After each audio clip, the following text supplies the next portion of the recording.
మోకాళ్లలో గుజ్జును పెంచి నొప్పిని తగ్గించి సర్జరీని దూరం చేసే freedom walk. Welcome to Suman TV. తెలంగాణలో బీజేపీ సునామీ సృష్టించిందనే చెప్పాలి. ఎందుకంటే గతంలో ఎప్పుడూ లేని విధంగా 8 పార్లమెంటు స్థానాల్ని సొంతం చేసుకుంది బీజేపీ. అంతేకాదు 8 చోట్ల ఎవ్వరు ఊహించని మెజారిటీని కూడా సొంతం చేసుకున్నారు ఇక్కడి బీజేపీ అభ్యర్థులు. ముఖ్యంగా తెలంగాణ నుంచి బీజేపీకి కావాల్సిన మద్దతు లభించింది. మరి బీజేపీ కేంద్ర ప్రభుత్వం తెలంగాణకి ఏమి ఇవ్వబోతోంది? తెలంగాణను ఏ విధంగా చూసుకోబోతోంది? తెలంగాణకి రేపు మోదీ టీంలో జూన్ 8వ తేదీన ప్రధానిగా మూడోసారి ప్రమాణ స్వీకారం చేయబోతున్నారు నరేంద్ర మోదీ. ఇవాళే ఎన్డీఏ మీటింగ్ జరిగింది ఢిల్లీలో. దీనికి ఆంధ్రప్రదేశ్ ముఖ్యమంత్రి, కాబోయే ముఖ్యమంత్రి చంద్రబాబు నాయుడు, పవన్ కళ్యాణ్తో పాటు తెలంగాణ కీలక బీజేపీ నేతలు కూడా ఈ భేటీలో హాజరయ్యారు. అయితే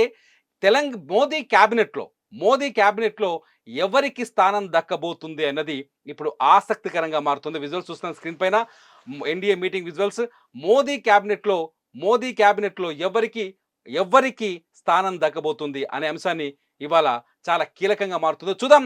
ఇంతకీ మోదీ క్యాబినెట్లో తెలంగాణ నుంచి ఎవరెవరికి మంత్రి పదవులు దక్కే ఛాన్స్ కనిపిస్తోంది? మనతో పాటు స్టూడియోలో ఉన్నారు సీనియర్ జర్నలిస్ట్ నాగరాజు గారు.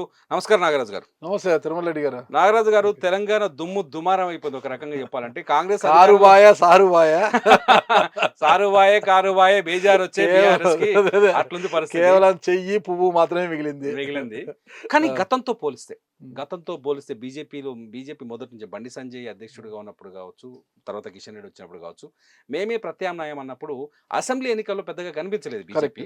కానీ పార్లమెంట్ ఎన్నికలకు వచ్చేసరికి ఒక్కసారిగా రైజ్ అయిపోయింది. 8 స్థానాల్లో విజయం సాధించడం మీరు అబ్జర్వ్ చేశారో చూడండి ఒకసారి. గెలిచిన ప్రతి అభ్యర్థి భారీ మెజారిటీతో విజయాన్ని సొంతం చేసుకోవడం, దీన్ని ఎలా చూడొచ్చు తెలంగాణ అంటే? ఇప్పుడు తెలంగాణ తీసుకుంటే దక్షిణ భారతదేశంలో ఇప్పుడే మోదీకి మంచి పట్టు, అంటే బీజేపీకి, అంటే ఎన్డీఏ కావచ్చు, బీజేపీకి మంచి పట్టు దొరుకుతుంది.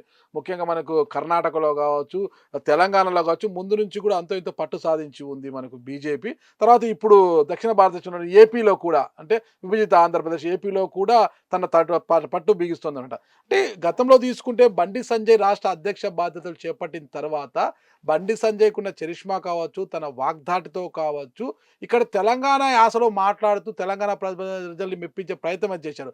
దాంతో బీజేపీకి ఒక గట్స్ ఉన్న నాయకుడు, గట్టి నాయకుడు వచ్చాడనే ఉద్దేశంతో చాలామంది కూడా బీజేపీ వైపు ఆకర్షితులైతే. ముఖ్యంగా నరేంద్ర మోడీ గారు ఎప్పుడైతే ప్రధానిగా బాధ్యతలు చేపట్టారో, నరేంద్ర మోడీ గారు తీసుకునే చర్యల కారణంగా ఏదైనా కూడా కాస్త ఇక్కడ మోడీ చరిష్మా, మరి బండి సంజయ్ గారి చరిష్మాతో బీజేపీ యొక్క ఇదైంది. ఎప్పుడైతే రాష్ట్ర నాయకత్వ బాధ్యతలు, అంటే రాష్ట్ర అధ్యక్ష బాధ్యతలు మార్పిడి తర్వాత కూడా 2023 ఎన్నికలకు ముందు తెలంగాణలో బీజేపీ కొంత వేవ్ తగ్గింది అనుకోవచ్చు. చెప్పాలంటే అప్పుడు బీఆర్ఎస్కి 2023లో ప్రత్యామ్నాయము ఇక బీజేపీ అనుకున్నారు అందరూ కూడా. కాంగ్రెస్ 3వ స్థానమే ఉండొచ్చును, కానీ బీజేపీ ఖచ్చితంగా అధికారంలోకి వచ్చినా రావచ్చు, లేదంటే 2వ స్థానంలో నిలబడే అవకాశం అయితే గట్టిగా ఉంది అనేది అందరూ భావించారు. ఎందుకంటే జిహెచ్ఎంసీ ఎన్నికల్లో కూడా ఎవరు ఊహించని విధంగా, కనీ విని ఎరగని విధంగా వీళ్ళు బీజేపీ సీట్లు సాధించింది. చాలా చోట్ల కూడా మెజార్టీ 43 సీట్ల అతి దగ్గరలోనే ఆగిపోయింది. జిహెచ్ఎంసీ కూర్చుని కైవసం దగ్గరలో సమీపానికి వెళ్ళి ఆగిపోయింది అనమాట. అంటే కాంగ్రెస్ పార్టీకి వచ్చిన స్థానాలన్నీ బీజేపీకి వచ్చిన స్థానాలకి అది చాంతాడంత దూరం ఉందన్నమాట. ఈ నేపథ్యంలోనే ఖచ్చితంగా 23 ఎన్నికల్లో బీఆర్ఎస్ కారును ఢీ కొట్టేది కమలం మాత్రమే అనే పరిస్థితి వచ్చింది. ఎందుకు ఉన్నట్టుండి స్తబ్ద అయిపోవడం, అంటే ఇక రేవంత్ రెడ్డి తర్వాత ఒక జోష్ రావడం, మొత్తం కూడా ఒకవైపు బట్టి విక్రమార్క పాదయాత్ర, రేవంత్ రెడ్డి పాదయాత్ర, ఇలా సభలు వరుసగా తమ వాగ్దాటి అందరిని పబ్లిక్ లో వెళ్ళి మొత్తంతో కూడా కాంగ్రెస్ మొత్తం రాహుల్ జోడో యాత్ర అదే సమయంలో ఎక్కడికి రావడము ఒక నూతనోత్సాహాన్ని తీసుకొచ్చింది. కాంగ్రెస్ శ్రేణుల్లో అంతా కూడా ఒక నూతనోత్సాహాన్ని తీసుకురావడము. అదేవిధంగా రేవంత్ రెడ్డి నాయకత్వ బాధ్యతలు, పిసిసి తెలంగాణ టీపీసీసీ బాధ్యతలు చేపట్టిన తర్వాత ఇక్కడ ఒక ఉత్తేజం అనేది వచ్చిందంటే రేవంత్ రెడ్డి వాక్చాతుర్యం కావచ్చు, అవన్నీ కూడా ఆకట్టుకునే విధంగానే ఉంటాయి కదా. దాంతో కొంత బీజేపీ కమలాన్ని కొంత సైడ్ చేసి కాంగ్రెస్ పార్టీ ఇప్పుడు మనం 29 ఎలక్షన్ సార్వత్రిక ఎన్నికలకు వచ్చేసరికి పెద్దగా ప్రచారం కనిపించలేదు. బీజేపీ నాయకులకి మామూలుగానే రొటీన్ గా చేశారు. జాతీయ నాయకత్వం కూడా తెలంగాణ పైన దృష్టి పెట్టింది. ప్రధాని మోదీ 3 సార్లు తెలంగాణలో మీటింగ్లు పెట్టారు. అమిత్ షా ప్రత్యేక కేర్ తీసుకున్నారు. బీజేపీ జాతీయ అధ్యక్షుడు జేపీ నడ్డా పదే తెలంగాణ పైన సభలు పెట్టారు. మా ఆదిలాబాద్ ఫోకస్ పెట్టారు. ఈ ప్రభావం ఎందుకంటే మన నిజామాబాద్కి వెళ్తే ధర్మపురి అరవింద్ ఎమ్మెల్యే అభ్యర్థిగా ఓడిపోయాడు, ఖచ్చితంగా. కానీ భారీ మెజార్టీతో గెలిచాడు ఎంపీ అభ్యర్థి. ఈటల రాజేంద్ర గారు కూడా 2 చోట్ల ఎమ్మెల్యే ఓడిపోయారు. అభ్యర్థిగా ఓడిపోయి ఈ రోజు మల్కాజీ నుంచి భారీ మెజార్టీతో గెలిచారు కదా. బండి సంజయ్ గారు కూడా కరీంనగర్ అసెంబ్లీ స్థానం నుంచి ఓడిపోయి భారీ మెజార్టీతో గెలిచారు. ఇక్కడ ఒకటే తెలంగాణ ప్రజానీకము ఆ, తెలంగాణ రాష్ట్రానికి వచ్చేందుకు ప్రాంతీయ పార్టీల వైపు చూస్తున్నప్పటికీ కూడా కేంద్రానికి వెళ్ళేసరికి బీజేపీ వైపే చూస్తుంది. బీజేపీ కేంద్రంలో అధికారంలో ఉంటేనే తెలంగాణలో తమకు న్యాయం జరుగుతుంది, తెలంగాణ అభివృద్ధికి కాస్తో కూస్తో దోహదపడుతుంది, అవకాశం ఉంటుంది అనేది అయితే తెలంగాణ ప్రజానీకం ఆలోచిస్తోంది అనేది అయితే స్పష్టంగా తెలుస్తుంది. ఆ రోజు కూడా అన్నారు బీజేపీ వాళ్ళు, కాంగ్రెస్ పార్టీ తెలంగాణని ఇవ్వకపోతే మేము అధికారంలోకి వచ్చింటే 1 ఓటు 2 రాష్ట్రాలు అనేది కదా. అది ఇక్కడ తెలంగాణ ప్రజల మైండ్ లో ఉండిపోయింది అనమాట. ఆ తర్వాత బీజేపీ అధికారంలోకి రావడము, ఇక్కడ కొంత దృష్టి పెట్టడము చేత కేంద్రంలో బీజేపీ ఉంటేనే ఇక్కడ కొద్దిగా గతంలో నవాబుల ప్రాంతం ఇదంతా కూడా కొద్దిగా ముస్లిం డామినేషన్ ఉండే ఏరియా కూడా బీజేపీ కేంద్రం ఉంటే మేము సురక్షితంగా ఇక్కడ ఉంటాము, రాష్ట్రం సురక్షితంగా ఉండగలము అనేది ఒక ఇది వాళ్ళకి ఏదైనా సేఫ్ సైడ్ ఉంటాం అనేది కూడా వాళ్ళకి ఒక ఇక్కడ ఉన్న ప్రజల ఆలోచనగా మనం చెప్పుకోవచ్చు. ప్లస్ అభివృద్ధి కూడా బీజేపీతోనే సాధ్యం, కేంద్రంలో బీజేపీ ఉండాలి, రాష్ట్రంలో ప్రాంతీయ పార్టీలు ఇప్పుడు కానీ కాంగ్రెస్ ప్రాంతీయ పార్టీ అనుకోవాల్సిందే. ఇప్పుడు ఖచ్చితంగా రేవంత్ రెడ్డి వల్ల వచ్చింది కాబట్టి రేవంత్ రెడ్డి జోషు. ఇకపోతే పొంగులేటి శ్రీనివాస్ రెడ్డి గారు ఖమ్మం నుంచి ఆయన మెజార్టీ స్థానాలు, ఈ రోజు 2వ స్థానంలో చెప్పాలంటే ఈరోజు కాంగ్రెస్ పార్టీ ఈరోజు ఎన్డీఏని చంద్రబాబు నాయుడు గారు ఎలా ఆక్సిజన్ లాగా ఉంటూ నిలబెట్టబోతున్నాడు. ఈరోజు తెలంగాణలో కాంగ్రెస్ ప్రభుత్వాన్ని కూడా పొంగులేటి శ్రీనివాస్ రెడ్డి గారు అలా ఆక్సిజన్ ఇస్తున్నారంట. ఆయన నమ్ముకుని దాదాపు 18 ఎమ్మెల్యేలు ఉన్నారు ఆయన వెంట. అందుకు ఆయనకు ఆ ప్రాధాన్యత కూడా ఉంది, కాంగ్రెస్ లో ఉంది. అలాంటి సమయంలో మనం ప్రాంతీయ పార్టీ అని అనుకోవచ్చు అనమాట. కేంద్రం వచ్చేసరికి తెలంగాణ ప్రజానీకం బీజేపీ వైపు చూస్తుంది కాబట్టి ఇక్కడ గత ఎన్నికల్లో 2018లో జరిగిన ఎన్నికల్లో ఎమ్మెల్యేలుగా ఓడిపోయిన బండి సంజయ్, ధర్మపురి అరవింద్ వీళ్ళందరూ కూడా, కిషన్ రెడ్డి కూడా ఎమ్మెల్యేగా ఓడిపోయి ఎంపీగా గెలిచి కేంద్ర మంత్రి అయ్యాడు ఆయన. అదే మళ్ళా జరిగింది ఇక్కడ ఎమ్మెల్యేలుగా ఓడిపోయిన మంత్రి పదవుల దగ్గరకు వస్తారు కాబట్టి ఇప్పుడు అసలు కథకు వస్తున్నాను ఏంటంటే, నాగరాజు గారు తెలంగాణలో 8 చోట్ల బీజేపీ ఘన విజయం సాధించింది, 17 సీట్లలో సగం గెలుచుకుంది. ఎంఐఎం ఎట్లాగో వాళ్ళకి వచ్చే సీటే మొదటి నుంచి. ఎవరెవరు రేపు మోదీ కేబినెట్ లో మంత్రులుగా కూర్చునే అవకాశం కనిపిస్తుంది? అంటే ఇక్కడ 8 మందికి ఇచ్చారు కాబట్టి దక్షిణ భారత్లో ముఖ్యంగా మొదటి నుంచి కూడా కర్ణాటక తర్వాత తెలంగాణ వైపున మోదీ గట్టిగా, మోదీ కావచ్చు, అమిత్ షా ద్వయం కావచ్చు, నిఘా అయితే పెట్టారు. ఎక్కడిగా తెలంగాణలో పాగా వేయాలని వాళ్ళు ముందు నుంచి అనుకుంటున్నారు. అందుకే ఒక బలమైన నాయకత్వాన్ని కూడా తీసుకొచ్చారు. ఇక్కడ గట్టి పెట్టి వాళ్ళు పదే ఇక్కడికి రావడం, సభలు పెట్టడం, మోదీ, అమిత్ షా పదే జేపీ నడ్డా ఇక్కడ రావడం, పదే రావడం, సభలు పెట్టడం జరిగింది. ఈ నేపథ్యంలోనే తెలంగాణలో అంటే 2028లో జరగబోయే అసెంబ్లీ ఎన్నికల్లో తెలంగాణలో పాగా వేయాలంటే ఇక్కడ క్యాబినెట్ పదవులు అయితే ఖచ్చితంగా ఇవ్వాలి, కేంద్రంలో ఖచ్చితంగా మంత్రి పదవులు. ఈ వరుసలో మనకి తీసుకుంటే ప్రస్తుతం కరీంనగర్ నుంచి ఎంపీగా గెలిచిన బండి సంజయ్ మొదటి వరుసలో ఉన్నారని తెలుస్తుంది. ఆల్రెడీ కిషన్ రెడ్డి గారు ఇప్పుడు మంత్రిగా మళ్ళా ఎంపీగా ఉన్నారు కాబట్టి ఆయనను కొనసాగించే అవకాశం ఉంది, సహాయ మంత్రిగా కొనసాగించే అవకాశం ఉంది. మరి ఆయన ఏ శాఖ అది చేంజ్ అయ్యే అవకాశం ఉంటుంది, క్యాబినెట్ వేరే ఇచ్చేయచ్చు, కానీ బండి సంజయ్కి మాత్రం ఖచ్చితంగా ఇచ్చే అవకాశం ఉంది.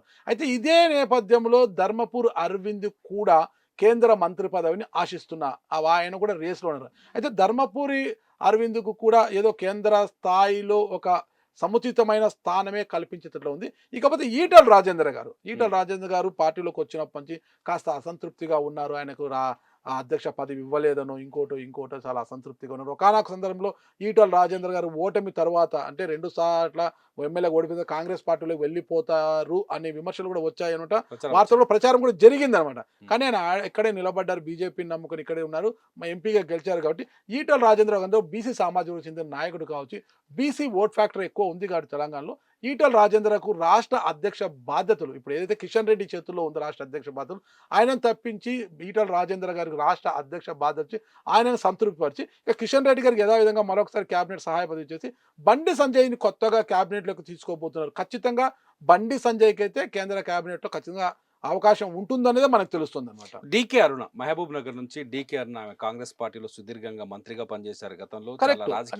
డీకే అరుణ ఇప్పుడు గెలిచిన స్వల్ప మెజార్టీ ఆమె గెలవడము, అంత షామ్ లేకపోవడం, అంటే కేంద్రంలో అంత పట్టు లేకపోవడము, ఉపాధ్యక్షులుగా పనిచేసినప్పటికీ కూడా చాలా స్వల్ప తేడాతో గెలిచడం. అంటే బండి సంజయ్ లాంటి ఒక వాక్చాతుర్యం వ్యక్తి, ఒక ఆకర్షణ గల వ్యక్తి, ఒక వ్యక్తి ఇటు కేసీఆర్ కావచ్చు, ఇటు రేవంత్ రెడ్డి కావచ్చు, ధీటుగా డి అంటే డి అనే పోరాడే వ్యక్తి, దమ్మున్న పోరాడే దమ్మున్న వ్యక్తి, సై అంటే సై అనే వ్యక్తి కదా. అలాంటి వ్యక్తికి కేంద్ర కేబినెట్ లో అవకాశం కల్పిస్తే తెలంగాణలో అవకాశం కల. ఇప్పుడు దక్షిణ భారతదేశం అంటే ఉత్తరాదిని నమ్ముకొని ఉంటే ఎన్డీఏ, ఈరోజు బీజేపీ ఉత్తరాదిలో ఏ పరిస్థితి వచ్చిందో వాళ్ళకి. ఉత్తరప్రదేశ్ లో అంత ఘోరంగా వచ్చింది, 45 సీట్లు ఇండియా. అయోధ్యలో కూడా ఓడిపోవడం ఏంటి, అయోధ్యలో అసలు ఓడిపోయింది. ఓడిపోవడం ఏంటి?